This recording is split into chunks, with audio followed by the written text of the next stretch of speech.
Not so long ago, I hit a real low in my life. It's a phase I believe many of us have experienced.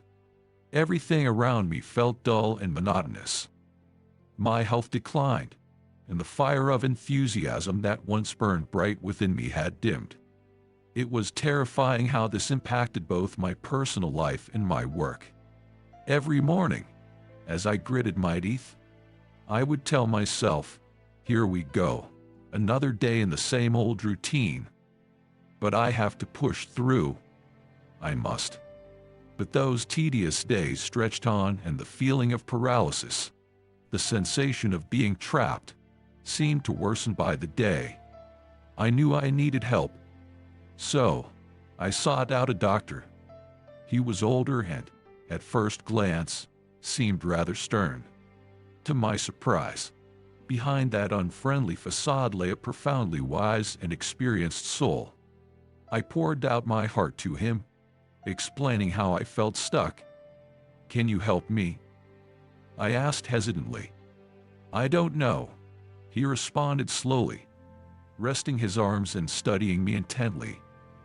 Out of the blue, he asked, "What place did you love most as a child?" "Why do you ask?" I replied, slightly taken aback. "Well, I loved the beach. We had a family holiday home there. We all cherished it." The doctor glanced out the window, following a few autumn leaves as they fell, then continued, "Could you do as I instruct for a full day?" Feeling eager, I responded, "I believe I can." "All right," he said, "here's what I need you to do." Per his instructions, the next day, I had to drive to the beach alone, ensuring I arrived no later than 9 ante-meridiem. I could have lunch, but reading, writing, listening to the radio, or talking to anyone was off limits. Additionally, he mentioned, "Every 3 hours, you'll take 1 dose of this medicine."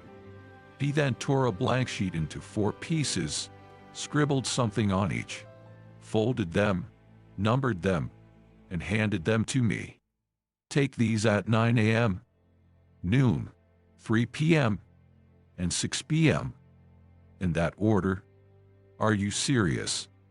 I asked incredulously. The doctor chuckled. "You won't think I'm joking when you get my bill." The following morning, holding on to a glimmer of hope in the doctor's unusual prescription, I drove to the beach. A chilling northeast wind made the sea appear gray, and angry waves lashed out as if in fury.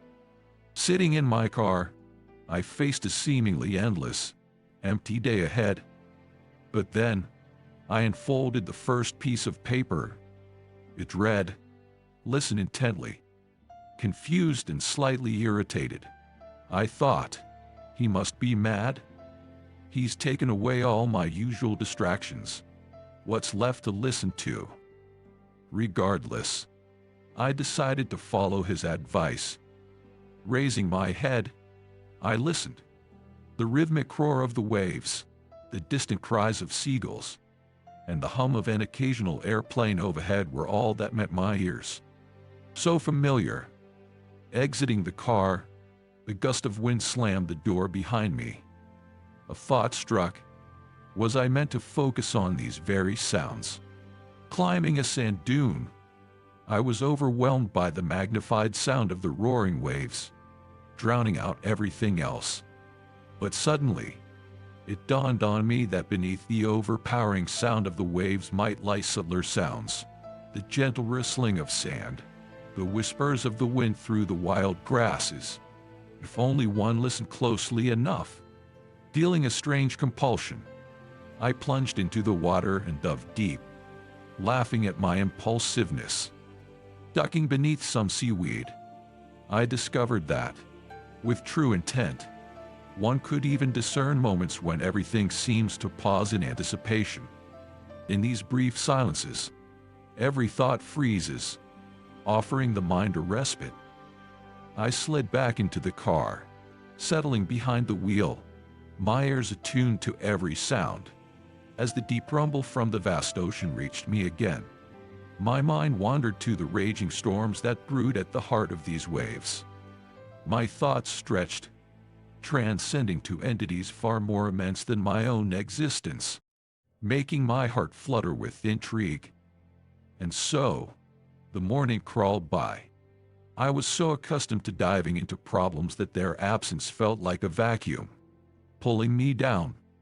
By midday, a clear blue sky stretched above, making the sea shimmer brilliantly. And folding the second note, a mix of amusement and irritation washed over me. The message read, "Delve into your memories." Which memories? Clearly, the fond ones from the past. But why look back, when all my concerns pertain to the present and what's ahead? Leaving my car behind, I walked alongside the sandy mounds. The doctor had guided me back to this very beach, laden with the joyous recollections of my childhood. Perhaps, he suggested I rediscover those intense moments of happiness, which I had inadvertently shelved. I was determined to relive those faded times, to paint a vibrant picture of my cherished past. I would recreate every intricate detail, visualizing the attire and antics of people in those memories, and fine-tuning into their voices and laughter. With the tide ebbing away, the sound of waves remained persistent. I revisited the last fishing trip with my brother 2 decades ago. He fell in World War II, but closing my eyes and concentrating, I vividly saw his lively presence, right down to his cheeky grin and excited eyes. In my mind's eye, the canvas came alive, the glistening sea, the sun's first rays on the eastern horizon, powerful waves crashing majestically. I felt the warm swirl of water around my knees, my brother's fishing rod jerking with a catch, and his elated cries.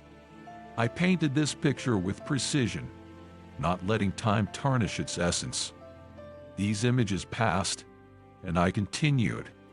I rose slowly, journeying back into my past.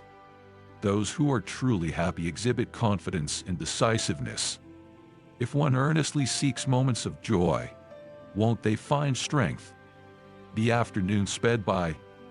As the sun's rays slanted, I embarked on my nostalgic journey, reliving moments and rediscovering forgotten faces.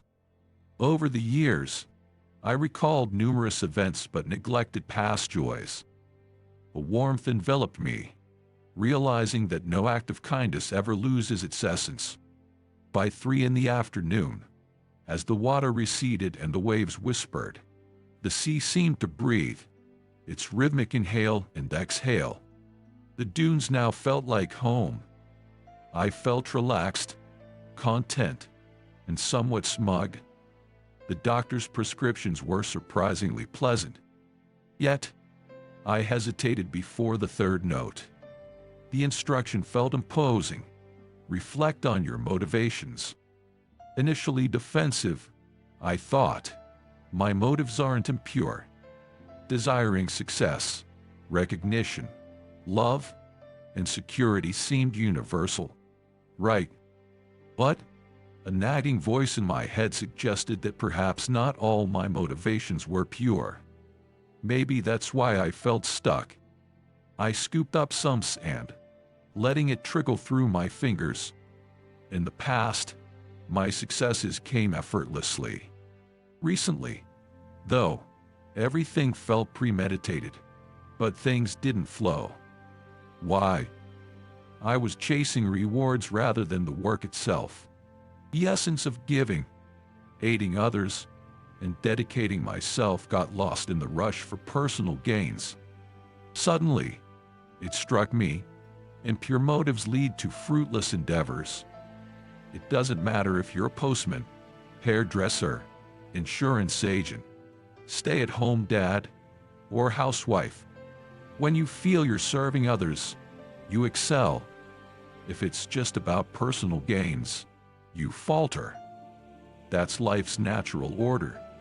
I sat for a while, the waves' distant murmurs growing louder with the rising tide.